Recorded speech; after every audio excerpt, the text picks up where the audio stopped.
So, welcome to this episode of Menopause Conversations. My name is Samantha King. I'm an executive performance coach and a workplace menopause consultant. I'm delighted, as always, to do this series because I get to meet the most amazing people. And my next guest is literally a superstar. There's nothing she doesn't know in terms of functional medicine and how your DNA changes, and shows up for you in your life. I am delighted to welcome my guest, Tanya Borowski. Hello, Tanya. How are you? Oh, hi, Amantha. What a gorgeous introduction. Thank you for having me. I'm very excited to be here. Oh, that's brilliant. So, I met you last year in person. I'd seen you on Instagram, and we met. I don't know if you remember, with I Professor Joyce do. Harper. We were at the Royal College of Obstetricians and Gynecologists talking about the new national in tune. It's now got a name, menopause guidance. And I just remembered looking at you, just going, "Wow, this lady! You had such charisma. You do have such charisma, and you've got great energy." Oh, And super, super interesting. And I thought, do you know what? I couldn't think of anyone better to come on and talk about lots of things. I'd love to do more with you, but to the topic of progesterone. But before we get in that, would you mind introducing yourself to the listeners and telling us a little bit about yourself and how it is you find yourself, amongst other things, in the space talking about menopause and helping people? absolutely. So thank you. My first modality was training to be a nutritional therapist. So I have been a nutritional therapist for just under 2 decades, so 18 years. And I started practicing in nutritional therapy and quite quickly recognized that that was just the beginning, and that I needed and wanted to know more about how the body works, totally recognizing that nutrition is foundational, but also recognizing that this was just the beginning and that I wanted and needed to know more about the sort of the mechanisms of the body and the pathways. And that sort of took me into the area of integrative and functional medicine, which back then wasn't really that well talked about. It was become very up and coming in the States. And I came across the Institute of Functional Medicine, which was founded by the wonderful sort of the godfather of functional medicine, who is Jeffrey Bland. So for your listeners who are not really sure about what functional medicine means, it basically is a way of looking at the body from, rather than allopathic medicine, so standard medicine, how doctors are trained in looking at the body in silos, in compartments. So you may, if you have a digestive issue, an ongoing digestive issue, as an example, you will eventually get a referral to a gastroenterologist. Or if you have if you get an immune condition, you may be referred to a rheumatologist or immunologist. But functional medicine, and there is a place for that for sure, but functional medicine is training and looking at respecting how the body is completely connected. It doesn't operate in individual silos. It doesn't operate in compartments. What happens in the gut, we know, has far-reaching effects in terms of the nervous system. It impacts how we think. It impacts our anxiety levels, as an example. So the Institute of Functional Medicine is a training program which takes 3 years to complete, where you are, and back then it wasn't possible to do this in the UK. So I did their initial course and was completely hooked, and then went to the bank manager and took out a loan to be able to fund myself traveling back and forth to the States 7 times to be able to complete their equivalent of a degree course. And the rest is history. And that really then, over time, I really began to have a passion and wanting to specialize in taking that knowledge and weaving it through women's health, because I began to see and recognize that women's health was so underserved across every life stage, right from menarche, when periods start, through to graduation into menopause, and everything that comes in between, in terms of the life-giving need, if you like, of those menstrual cycles, and just felt that women's health conditions have been very much, if you like, sandwiched into a male dominated medical system. And so, yes, we are here today. There have been the menopause and perimenopause has become, in the last 3-4 years, maybe, is it 4 years since Davina did her Channel 4 program? Is it 4? Has absolutely become more topical, and it's now being talked about at government level, etc. But that's pretty amazing that isn't it, that we're in 2024 and it's taken that long a time for women's health to become more talked about. So anyway, that's a very long-winded way of sort of introducing. So I specialize in functional medicine and very much in supporting women's health. And I have my own podcast, and I do a lot of training and mentoring other practitioners. And I'm very active on social media to help educate the general public to basically find their voice. And because when we feel more, and that's really ultimately the nub of what I do, is when we feel more informed, we then feel more confident about talking to our general practitioner or about sort of what to get our needs met. That's the most important thing, isn't it? Yeah, absolutely. Having your needs met. I just wrote that quote down. When we feel more informed, we feel more able, to actually advocate for ourselves and possibly advocate for others, because Totally, that knowledge is power, isn't it? It is. Because actually there's and I believe that also sort of right from our, you and I have both got daughters, but I believe this goes right back to how this is taught in schools. I mean, it comes under sex education, but I really feel so passionately that sort of menstrual health and this should be taught around really understanding what is happening in the body, what is awakening, what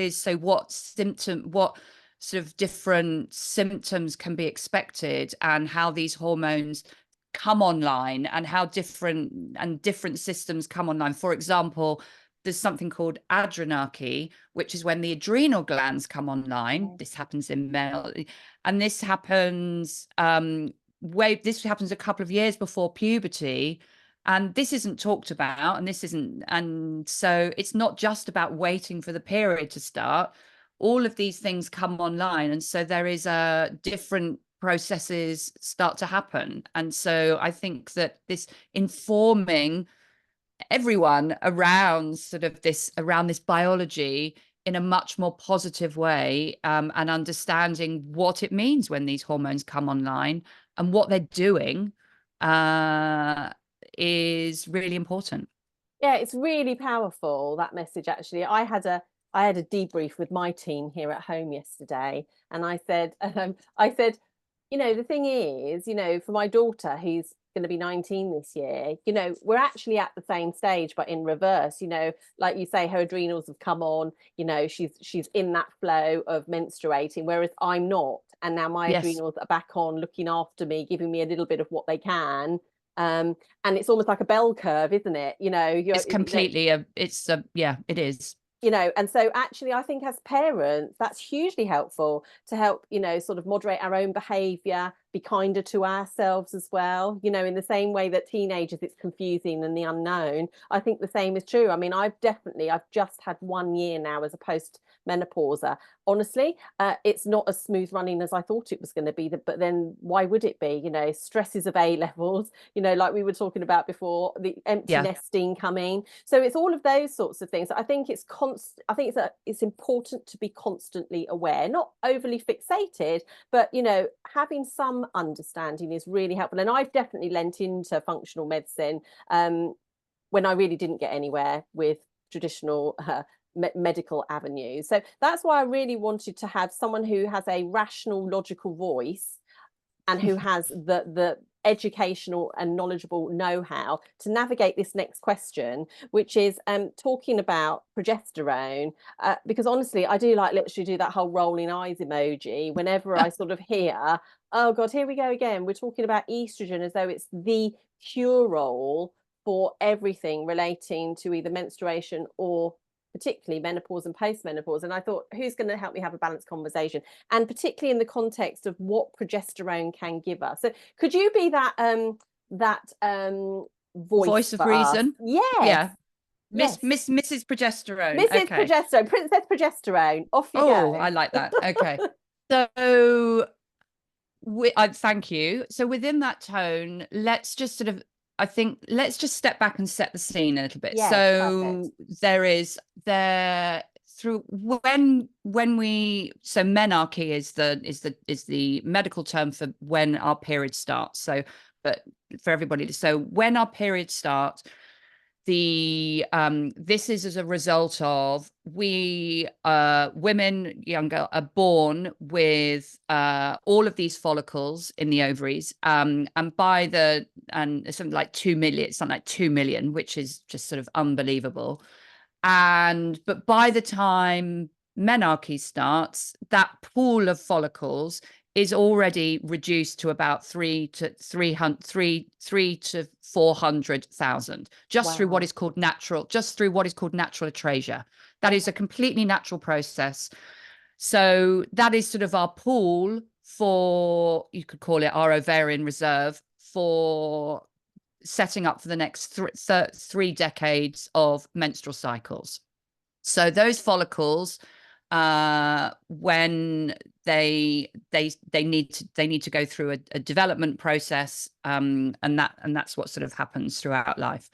And when our periods start, it is the awakening of our, and we don't actually know what actually triggers that awakening, but the brain basically kind of, if you like, lights up and starts to release what's called GnRH, or pulses of this, which is GnRH, which triggers the release of 2 really important hormones from the pituitary, which are called follicle stimulating hormone and luteinizing hormone. But follicle, as I've just explained, we have all of these follicles ready to go in the ovaries.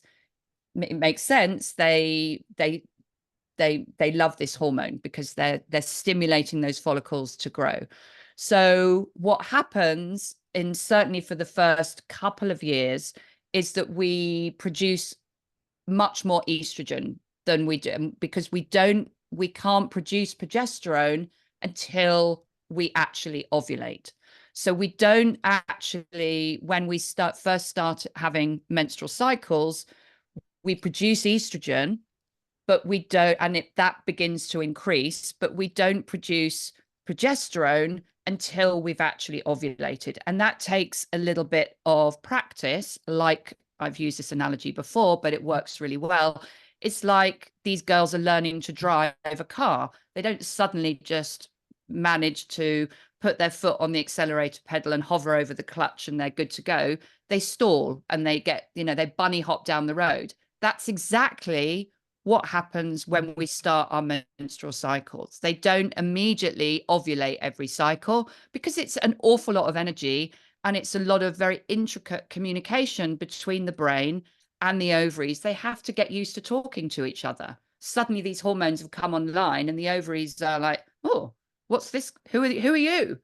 And so it takes a while for that to happen. And really, the first year following a menstrual cycle, following the beginning of a period, you don't really ovulate that often. You may sort of maybe once or twice, but which is why periods can be, the gap between periods can be 90 days, because you're building up a lot of estrogen. They're not bang on 28 days, 32 days every cycle. You can go 90 days, and that is normal. That's just normal physiology. Wow. So yeah, so that is why, and it is absolutely, this is something that I'm really, really passionate about. The pill cannot regulate periods. Okay. It just doesn't do it. And absolutely, there is no place for a young girl, a young woman, to go to visit a GP to say that they're having irregular periods really under 3 years of them starting their periods, because these cycles can ebb and flow and can change up until 3 years from when they first started their period. Wow, that's really important. It's really important. So that circles back round to your original question of progesterone. So the way the menstrual cycle works is that in the first half of the cycle, it's all about estrogen. So there is the follicles are producing more and more estrogen. And then around day 14, there is a spike in estrogen, which basically, and there needs to be quite a robust spike in estrogen to then trigger this switching in the brain to have higher levels of what's called luteinizing hormone. And that luteinizing hormone will then trigger ovulation. So, and when we and then ovulation will actually cause the follicle to be released, to release the egg that is the cargo inside of the follicle. And then once that happens, that follicle degrades into what is known as the corpus luteum, and that's what produces the robust progesterone, and that should be for a good 10 days in the second half of the cycle. And that's what kind of helps to cause the buildup of the estrogen has caused this buildup of the endometrial lining. Progesterone then helps to, if you like, sort of continue to pump. I have this image of pumping up the bed, which can, it's like this lovely duvet cover. It's putting the duvet cover over the lining of the endometrium, which is making it this beautiful, soft lining ready for implantation. And then progesterone kind of switches roles, is that if there isn't fertilization, then it's called deciduization, which it actually pulls back that duvet cover, and which is what causes that sort of lining of the endometrial to shed, and that is what is a menstrual period.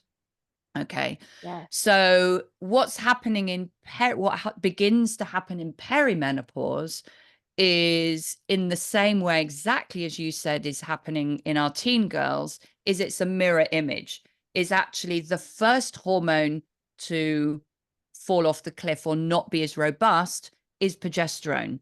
We've still got very high and erratic levels of estrogen. And in fact, estrogen is 10 times greater in perimenopause than it is in what is called our reproductive years, in our 20s and 30s. And the reason for that is, going back to what I've just said, is because these follicles are beginning to kind of like, they're beginning to, if you like, recognize that the end is coming, that we're using up more follicles, and that follicle stimulating hormone is a bit more erratic.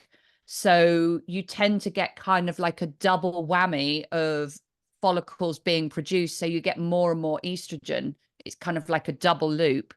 But we begin to stop ovulating every cycle. So that progesterone, so you've got a buildup of that endometrial lining, you've got more estrogen, but the progesterone is dropping off. So that's kind of, so it's exactly the same as what's happening in our teen years.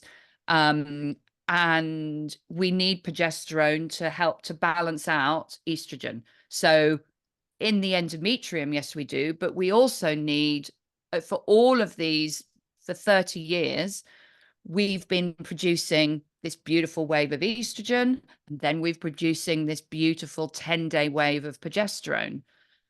So why, when we come to the era of late stage perimenopause and menopause, we've been, naturally producing this beautiful partnership hand in hand of estrogen and progesterone, because wherever there is an estrogen receptor, there is a progesterone receptor in the brain, in the heart, in the bone. Why do we suddenly forget about progesterone? And I find that and the thought process that is still in the NICE guidelines is that if women who don't have a uterus don't require progesterone to protect through my lens or through the lens of great pioneers like Dr. Geraldine Pryor, who's an endocrinologist in Canada, who is, and also, I guess through the more integrative world, is like, we just don't, why are these progesterone receptors sort of forgotten about? Because Because they don't just switch off, do they? You know, no, they don't just switch like off. pack it up. And I suppose as Yeah. well, some of the symptoms we sort of see when people talk to us is, you know, I definitely realized I was what we call estrogen dominant then. So there's a dominant in there, that actually that was showing up, you know, lots of clots in my period, you know, Heavy breasts, sore breasts, heavy sore breasts, really feeling quite uncomfortable, the whole, irritable beyond like normal levels of irritableness, and skin as well. My skin was like terrible, yeah. and I never knew when it was coming or going. And I always sort of say to people, it's a bit like you just don't have enough scaffolding to hold it all up there, and so that's why people like intermittent bleeding as well, and like, you know, these Yes. very dark, it almost just looked like liver, pieces of liver. Yes, that's exactly. So it's that duvet cover. It's that, Yeah, because it's that building, that building, that building. And if you don't have progesterone to help sort of thin that bleed, which is what happens, then you still have that's why you get much more heavy and clotting happening. yeah, And also you have a lot of mast cells in that area, which also release sort of their content, so sort of prostaglandins, and which kind of cause, and heparin, which actually cause, again, that kind of causes more agitation and again heavy flow. So progesterone, so these two hormones very much kind of, they dance together. They I mean, I'm holding my hands, that's kind of what they do. They kind of, and people who've heard me speak before sort of have heard me use this analogy, but estrogen is our diva hormone. We all need a bit of diva, and we know, we feel that. So I said that sort of estrogen is the hormone that climbs in the first half of the cycle. That's where we think back to in perimenopause, but also in our, when this is balanced in our reproductive years, is we feel that, we feel more drive, we can go out, and we're in our diva in that first half of the cycle, aren't we? yeah, And then progesterone is, and also estrogen works in the brain with our appetite, satiety. They're sort of, they come under hormones, but they kind of, with leptin and yeah, ghrelin, and helps to kind of suppress our appetite. So we're all about drive and kind of like, and we actually, you know, we're more blooming. We are sort of, everything sort of is fuller. Our breasts are fuller. You know, that's kind of what look, but not uncomfortably so. We're sort of, we look like that. And then progesterone is the calming, nurturing best friend that we all had at school. She's the one that just kind of, when you're on a night out, she's like, okay, you know, I'm going to make sure I pop you in an Uber. You've got a bit over exuberant. She's going to one that takes you home. She's the one that just sort of calms everything down. We all know who that person is, and that's progesterone in this analogy. So she kind of swoops in the second half of the cycle, where we just feel, do we just need to cocoon a bit, and we do yeah, more of that kind of nurturing kind of work, and we just are a little bit more introverted, and it's that kind of, that's what progesterone does. So progesterone has a very anti-anxiety effect, which she helps us sleep as well, but it's very much about anti and anxiety, which is, and the reason is that progesterone converts into this byproduct called allopregnanolone, and allopregnanolone can cross the blood-brain barrier and has an affinity for what is called the GABA receptor. And GABA, gabapentin is a drug, but GABA is all about, is our anti-anxiety inhibitory, if you like, neurotransmitter. And so histamine, as an example, is an excitatory neurotransmitter, and GABA is a calming neurotransmitter. So allopregnanolone kind of swoops into that receptor and helps to elicit calm. So in perimenopause, when the first hormone to take a nosedive is progesterone. So we've got this higher unopposed estrogen. So we feel kind of diva-ish and we feel a bit agitated, and that's sort of our breasts feel fuller and it's uncomfortable. But we have our nurturing best friend as kind of, she's left the party a bit. So we feel more anxious, and it's that horrible when you reflect back and you recognize that in yourself. And I was the same, and you think, I just don't feel as confident as I did. I don't feel I can walk into that room and hold that conversation as much as I did. I don't feel, why do I feel like this? I don't feel just, oh no, I don't want to go out. I don't want to go and do that. I'd prefer just to stay in. And you just, so it's all of those receptors, not just in the brain, but in the bone. And we'll talk about bone as well, but sort of everywhere in the body. So the estrogen receptors are still being pounded and upregulated, because those follicles are still pumping out estrogen, but we're not ovulating as regularly. So we're missing that kind of counterbalance. And so in perimenopause, through my lens, if you're going to think about hormone therapy, actually, the first hormone to think about is not estrogen, it's actually progesterone. Hallelujah. Finally. That, yeah, honestly, that is my thoughts too, because like you say, because it's the first one to sort of really, really plummet. yeah, And going along also for those people, increasingly I'm hearing stories of people with histamine sensitivity, intolerance. You know, we know that estrogen also drives that and through the mast yes. cells. So for me, and like I said to you offline, you know, every time it was suggested to me, maybe we just up your estrogen to, you know, Oh help no, you I mean, feel a it's little better. just a But it was disaster. a disaster, and it really was a disaster, Tanya.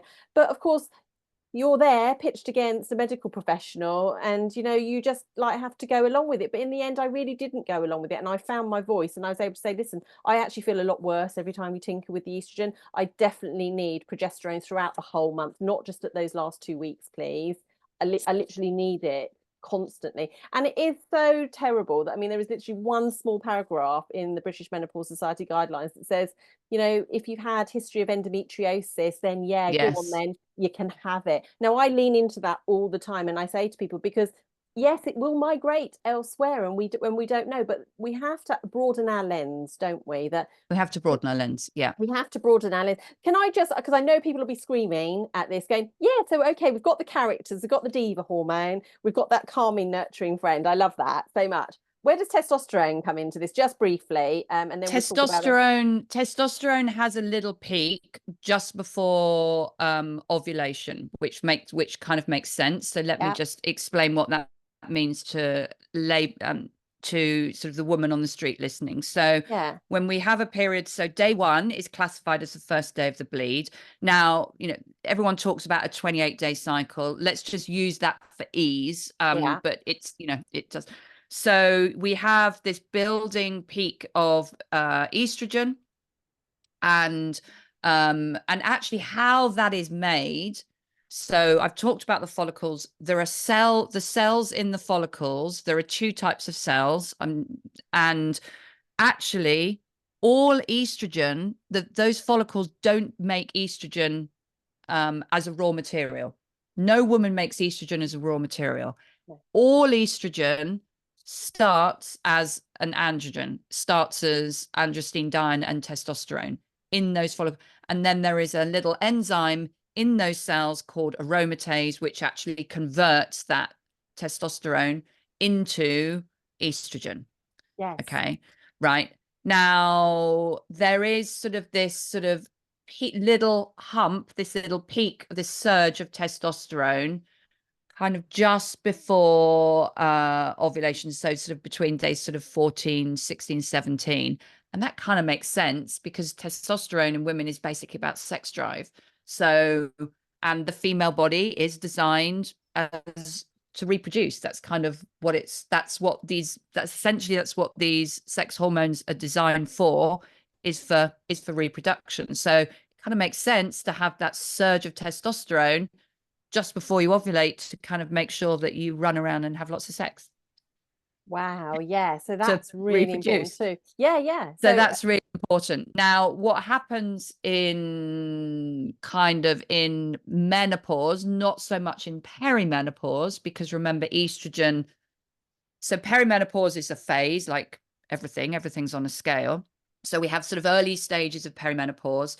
Towards the latter stages of perimenopause, as we're moving further towards graduating into menopause, estrogen then does start to drop, but it doesn't really drop to menopausal levels until just before we kind of, so as you, I know that you know, but we don't go, so we don't graduate into menopause until we've gone 12 months without having a menstrual flow. Okay, so if you've kind of gone 9, 10 months, your estrogen levels will be beginning to bottom out. Okay. Now at that point, we might have this kind of situation of having a bit more of this testosterone dominance, because that we're not converting that and those androgens, into estrogen. So this is where we might not have that surge. So in terms of prescribing testosterone, it is always, well, first of all, I'm very much on the approach of hormones should be prescribed as a sprinkling, as a fairy dusting, once we've got all the other foundations in place. So we want to make sure that we've got stable blood sugar. We want to make sure that we're not anemic. We want to make sure that that our thyroid is operating optimally. We want to make sure that our stress glands, that our adrenals are being supported. We want to make sure that our immune system is balanced, because these are all foundations of health. You can't just arrive into perimenopause having, if you like, abused all of these other operating systems and expect just to kind of be prescribed hormone therapy and all will be well.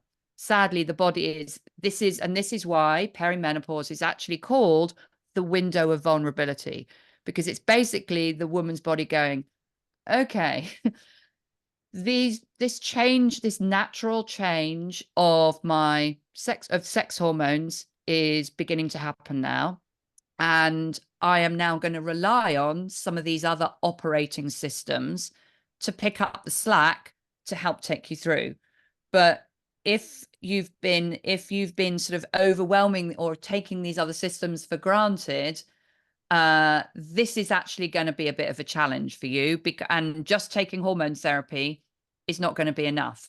It's like, you can't, if your car is, if you've abused it for years and then you just suddenly put in an oil change, that isn't going to fix if you've worn a hole in the clutch. It's just not going, it's not going to operate in that way.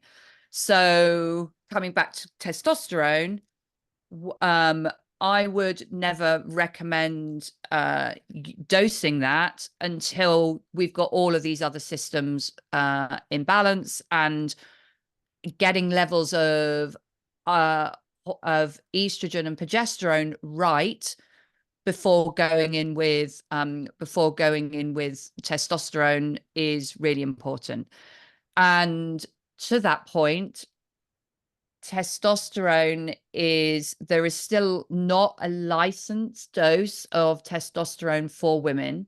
We're using a gel that is formulated for men, which is 10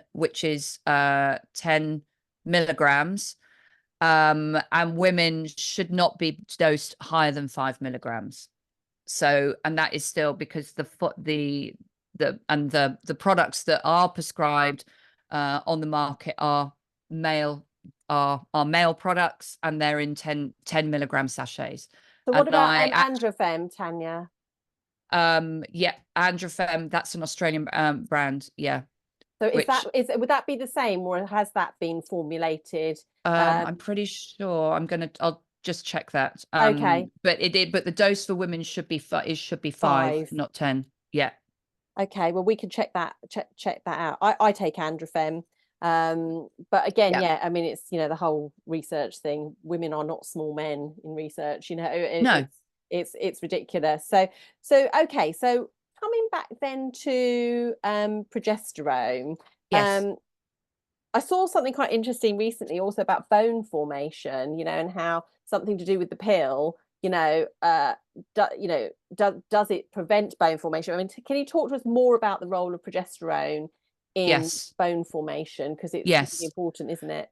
So bone formation is it's like everything in the body, it's very complex, but we have the as we are in adolescence, the bones are growing, and we reach in women, in young girls, we basically we reach sort of peak bone mass of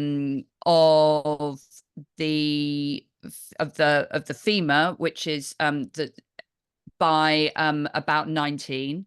In the spine, actually, that peak bone mass actually still goes through until sort of late 20s, 30s. Okay. Now, and that is dependent on a process called bone. There's also a process called bone remodeling, which is a natural process, and it's where there are these two key cells which are called osteoclasts, which are involved in sensing tiny sort of microfractures, which happens to everybody just through day-to-day life, of breaking down old bone. And then there is this formation process, which is stimulated through bone, which is called through osteoblasts, which are kind of, so it's a bit like, imagine you have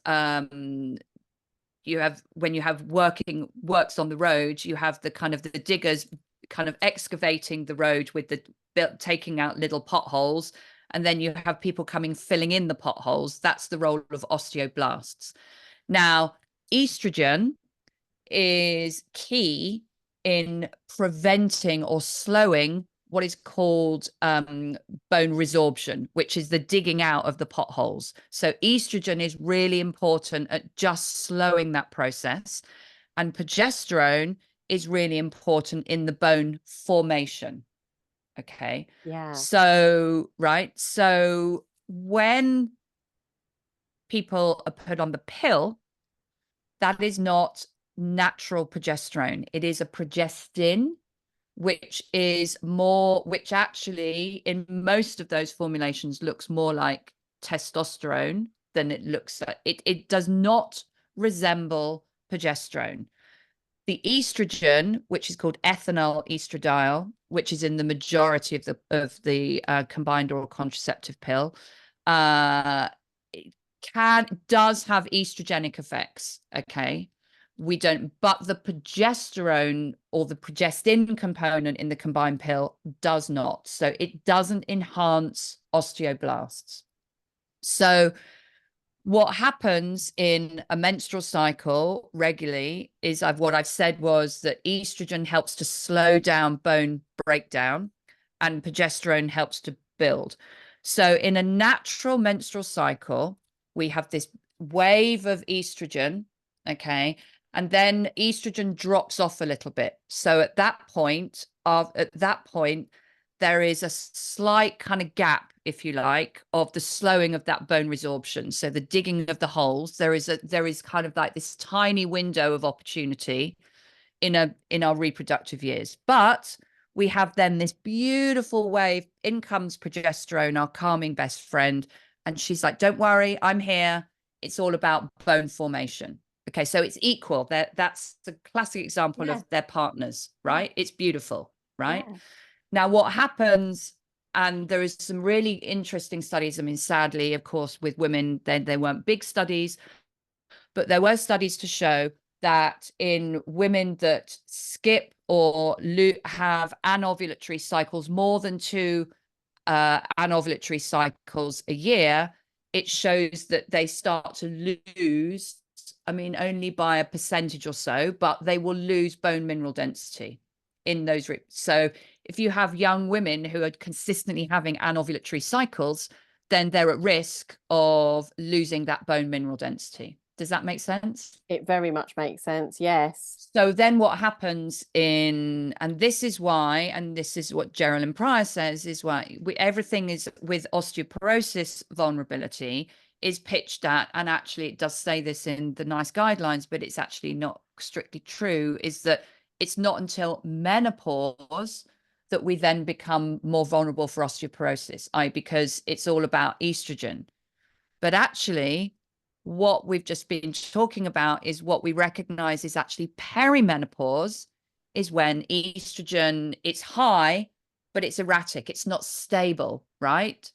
So you've got a lot more of those drops of estrogen. So there's a slow, so that inhibitory fact of preventing resorption, the digging of the holes, is lost.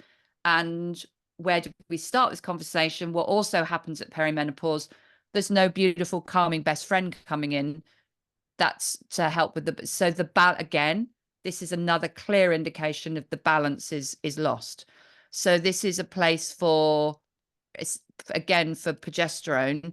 And absolutely, I mean, we can do a whole, which I'd be delighted to, a whole other series on other lifestyle interventions for osteoporosis. But really, we want to be thinking about perimenopause as, again, that window of vulnerability for thinking about our bones. And this is when I want women to start thinking about their bone health at perimenopause, because we can intervene then, rather than, as I did, waited until I was 4 or 5 years into menopause and then went and had a DEXA. And, you know, you've had a lot of years of bone loss by then.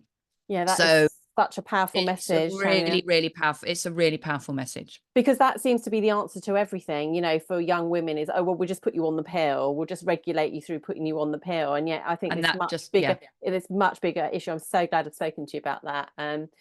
So I know we're running out of time quickly, so we'll definitely come back for a part two. We'll come back for a part two. But so from your point of view, obviously there's things that we can, yes, I loved what you said about those pillars. You know, you can't abuse the operating systems, and maybe we can come back and talk more about that too.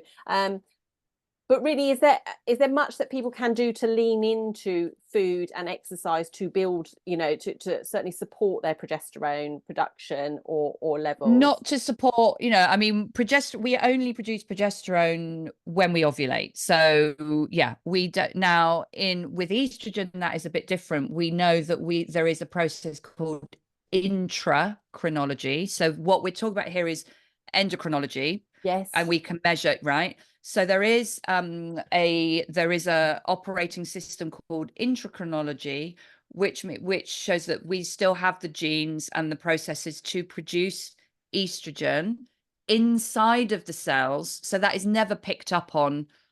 You can't pick that up on a blood chemistry. You can't pick it up on a urine test, because it happens. It's basically inside the cells. So we do still produce a little bit post menopause. Inside. So, but we can't do anything to boost or improve progesterone levels, because we only produce progesterone when we've ovulated. Yeah. But we can do a lot to stabilize the operating systems. And it's really, and the key, I guess, yeah, as a takeaway message, the sort of building lean muscle is the holy grail, really, because what many women are concerned about is their brain health and is their physical health. We don't like the way that our body changes at this life stage. So if we're building more lean muscle that is active, it's protecting bone, but it is also stimulating metabolism. So metabolism, in the true sense of the word, yes, it's about weight management, but it's actually about generating energy. And that's what essentially, the more energy we can generate, that's increasing our metabolism to stabilize, to keep our weight stable, but it's creating energy for our brain and for every cell in the body. So the more lean muscle we can build, we're building healthy mitochondria to actually provide energy for our brain, for protecting bone, etc. So that is really key. It's hard. It's not, you know, and it needs to be consistent. So just sort of, you know, building up with weights, but you're not going to get anywhere just by sort of using a couple of kilos of weight sort of once a week. It needs to be building up, and it's what's called progressive. So it's building up that muscle and working with a trainer that can put you on a program that will keep building that muscle and change that program so you become stronger.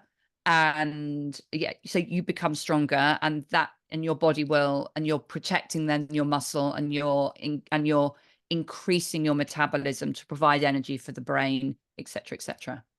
Amazing. Well, definitely a part two. I'm going to ask you if you'll come back. Part two, part three. I would love to. Yeah. So I know Tanya has to be somewhere else, but we're going to put her. Okay. We'll put your details on the show notes, and people can be in touch with you. Honestly, if you're on Instagram, please follow her accounts. They're absolutely phenomenal. I like just digest them so much, because there's so much great information there. You. And I really am about education. So I don't see private clients at the moment, but I do love to come. I love a stage. So if you've got, and I'm very happy to come and do talks and to groups of people or whoever's listening. That's how I want to educate and help. So if I can do that for any of you, then I would be thrilled.